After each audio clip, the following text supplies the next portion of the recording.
bonsoir à tous et merci d'être venus. Ça marche pas. Voilà.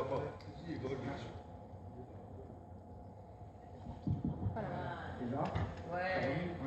Donc merci à vous d'être venus là ce soir.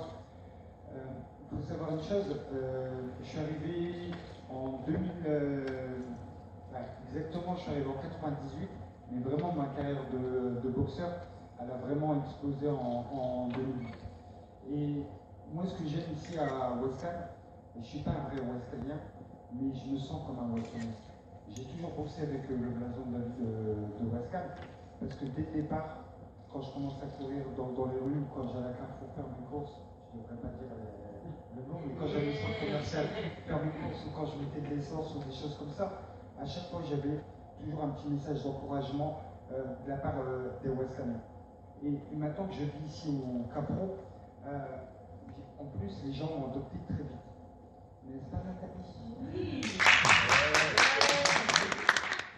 Voilà, mais sincèrement, ici, West Ham, je dis toujours, je suis chez moi.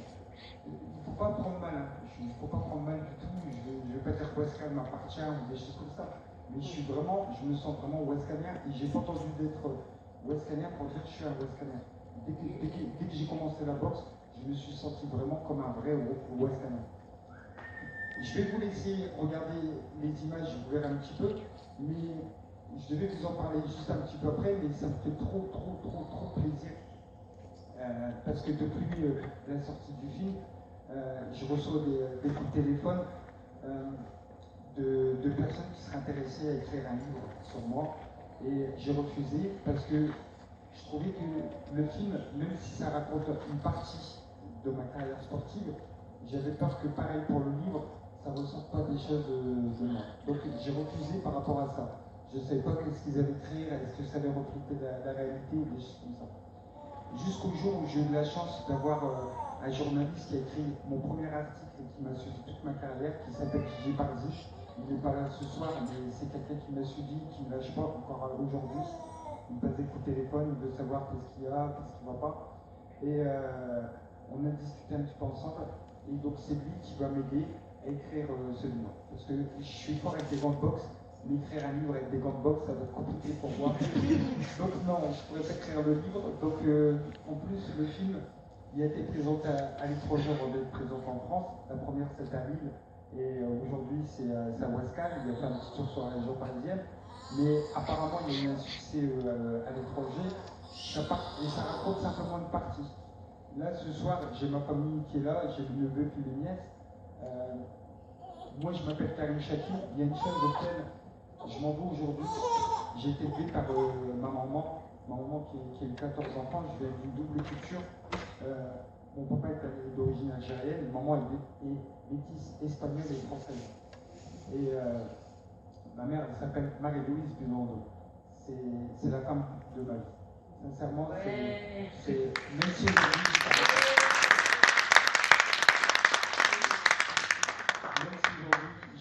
j'ai 40 ans, je reste son fils et voilà. Ma mère, vous allez voir dans le film, quand elle me parle, voilà, le désir, respect, puis, même si on n'est pas d'accord avec ce point de vue, même si on n'est pas d'accord avec ce qu'elle dit, c'est la maman qui parle, on n'a rien à dire, pas final. Donc, la chose que je regrette, c'est que je boxais avec le short Shaquille et j'ai jamais pensé, c'est après en voyant ces images-là, j'aurais pu mettre du bandeau. Et je ne l'ai pas fait. Alors que c'est ma mère qui m'a élevé. Voilà. Mon père est parti faire sa vie de jeune homme, il devait avoir 6 ans. Et c'est ma mère qui m'a élevé. Je porte le nom de mon père et j'ai boxé avec le nom de mon père et j'ai pas boxé avec le nom de ma mère. Ça, c'est quelque chose, j'ai pu voir simplement avec les images et je m'en veux. Je m'en veux aujourd'hui. Donc c'est pour ça que ce bouquin, je veux l'écrire. Parce que cette dame, cette grande dame qui est ma maman, c'est grâce à elle. La passion, la carrière que j'ai eue, c'est grâce à les valeurs qu'elle m'a inculquées. Et je m'en veux énormément. Je m'en veux énormément. Donc grâce à ce livre, je vais pouvoir me rattraper, de pouvoir parler de ma maman et que ça pourrait être regretté et pas juste une image. Une maman qui dispute son fils. on va essayer, parce que discuter, j'ai souvent discuté par un moment. Je ne dis pas. Mais il n'y a pas eu des disputes. Il y a eu des canailles, voilà. Dernièrement, même à 40 ans, voilà, le jour de mon anniversaire, je suis né le 24 février. Et ben, mère m'a pris dans ses bras. Donc, en plus, ce soir, j'ai pu faire un petit bisou comme je fais en moment à une grande dame aussi, ce soir. Et normalement, je fais toujours un bisou sur le front. C'est venu bêtement parce que souvent on fait la bise aux dames, on fait la bise à ses sœurs, on fait la bise. Et maman, je voulais marquer d'une façon, lui dire bonjour ou lui dire au revoir. Et ça m'est venu comme ça, lui faire un bisou sur le front. Donc, vu l'âge de 16 ans, j'embrasse ma maman sur le front.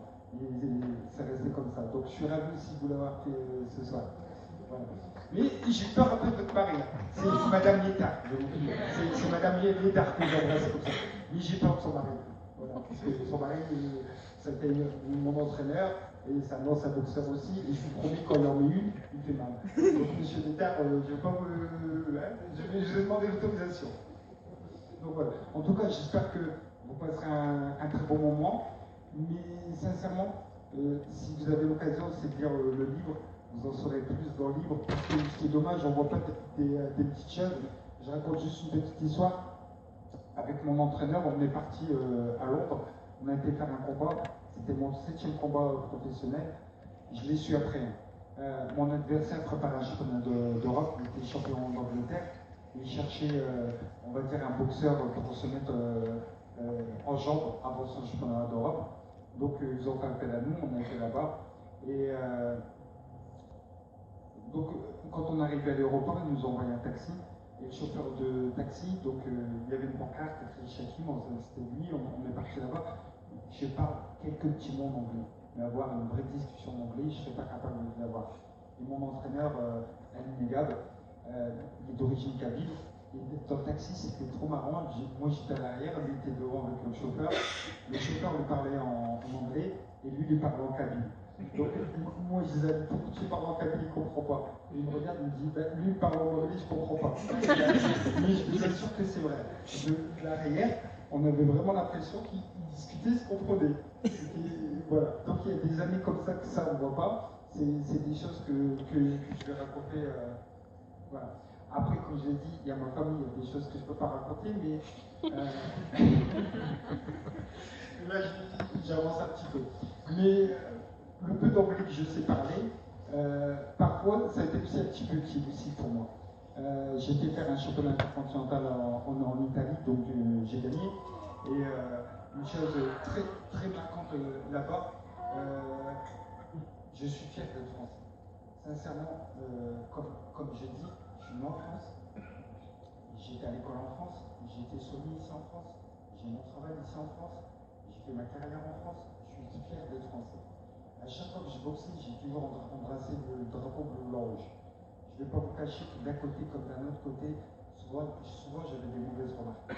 Voilà, parce que vu mes origines, ma couleur de peau, j'avais des critiques. Souvent dans les petits villages où j'allais, j'osais embrasser le drapeau bleu-blanc-rouge, mais aussi d'un autre côté. De l'autre côté, on est mal vu ici en France, et toi t'embrasses le drapeau blanc-rouge. Je ne vais pas le dire au micro, s'il y a des enfants, mais j'avais envie de dire un petit gros mot à ces gens-là. Je l'ai même dit certaines fois, parce que je fais ce que je veux. Moi, quand je fais quelque chose, je le fais toujours avec le cœur. Et moi, ce drapeau-là, il est très important pour moi. Mon pays est très important pour moi. Mais comme je dis toujours, avant d'être français, je suis désolé de le dire comme ça, je suis ouest-canadien. Yeah.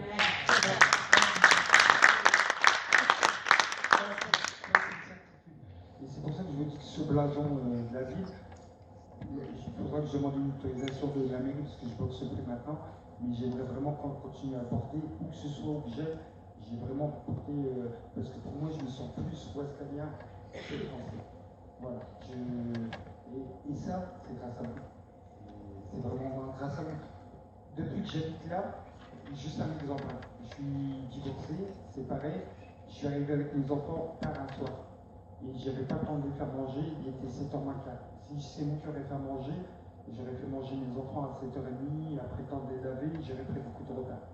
Et j'ai ma charmante voisine, donc je sais pas si c'est par pitié, ou si c'est par gentillesse, ou quelque chose comme ça. Voilà, elle avait déjà préparé quelque chose à manger pour mes enfants. Et elle m'a invité chez elle, avec ses enfants et avec mes enfants. Donc simplement pour vous dire la bonté, et je l'ai dit, et c'est sincère, je le pense vraiment, je l'ai dit une fois autour du sang, à Ouaskal, ce qui est beau, c'est que vous êtes tous beaux. Hommes, femmes, vous êtes tous beaux. Mais quand je parle de beauté, souvent on parle de physique. Voilà, Miss Mannequin, Miss de ceci, Miss de... Mais vous êtes beau dans le cœur, vous êtes des bonnes personnes. Vous êtes vraiment beaux. Et ça, moi, je le sais depuis très longtemps. Et je vais essayer, à travers moi, je vais essayer de faire refléter cette beauté que vous avez tous, les Ouaskaliennes, les Ouaskaliennes. Je vais essayer de, par mes petits mots, avec mon petit film, avec le petit livre, je vais essayer de faire transmettre ça. J'espère que je vais réussir, mais si je peux y arriver, ça serait une fierté pour moi de montrer à quelle beauté ces gens de Ouaskal ils sont là, parce que je pense que vous avez su ce qui arrive à mon fils. Voilà, il y a un accident très grave, il est resté 2 ans et demi à l'hôpital. Et à mon travail, c'est pour ça que je porte ce t-shirt. Tous mes collègues m'ont donné des jours de congé. Alors aujourd'hui, je ne saurais plus vous dire exactement le nombre de jours, mais j'ai pratiquement resté 1 an près de mon fils. Voilà. Et cette beauté, cette générosité,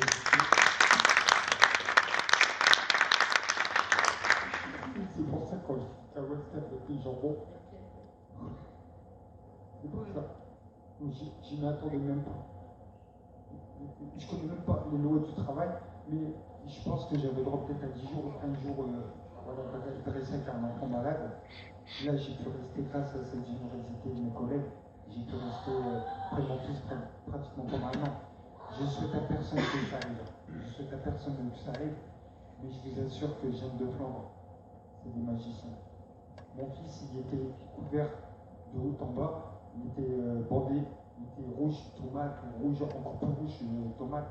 Après, vous allez voir, il y aura des photobus, vous allez voir à quoi il ressemble aujourd'hui. Mais c'est incroyable. C'est incroyable, Jeanne de Flandre. On a de la chance d'avoir. Parce que là-bas, j'ai vu, il y a même des étrangers, il y a des Belges, il y a des Hollandais, il y a des Anglais qui viennent même de se soigner à Jeanne de Flandre. Donc je souhaite à personne que ça arrive. Mais il ne faut pas oublier qu'on a un hôpital qui est magnifique. Jeanne de Flandre, pour moi, c'est des magiciens. Donc je suis obligé aussi de faire un petit message.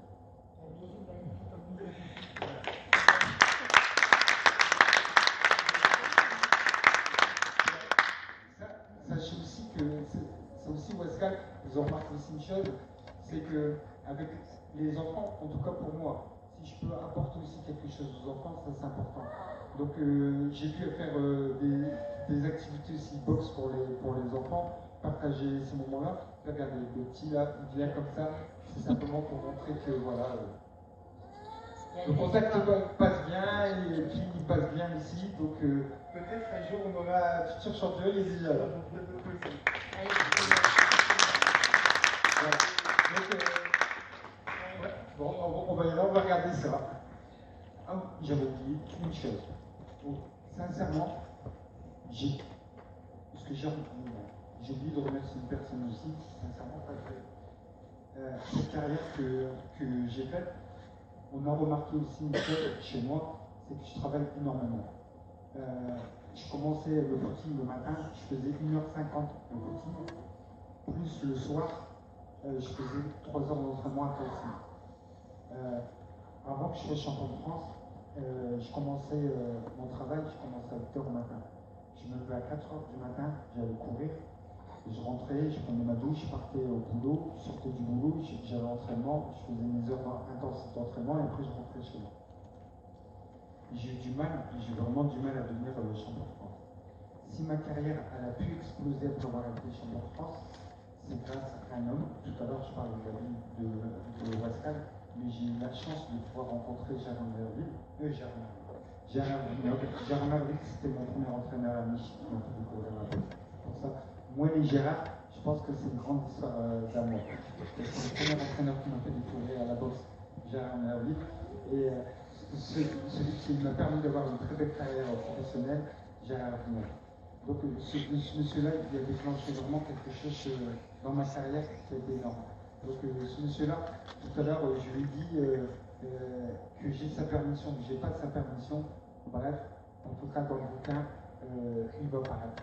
Donc je ne sais pas où vous êtes, monsieur. Vous êtes là. Donc voilà, c'était ça que j'allais vous dire. là, je ne vous demanderai pas votre autorisation. Que vous êtes d'accord, vous n'êtes pas d'accord, vous serez indiqué dedans.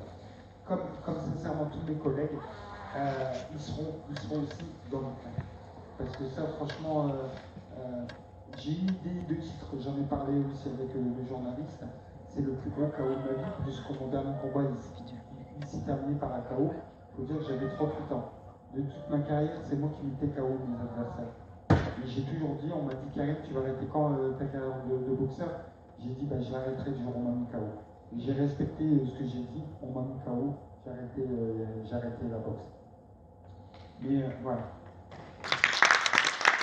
Mais voilà, j'ai arrêté de parler.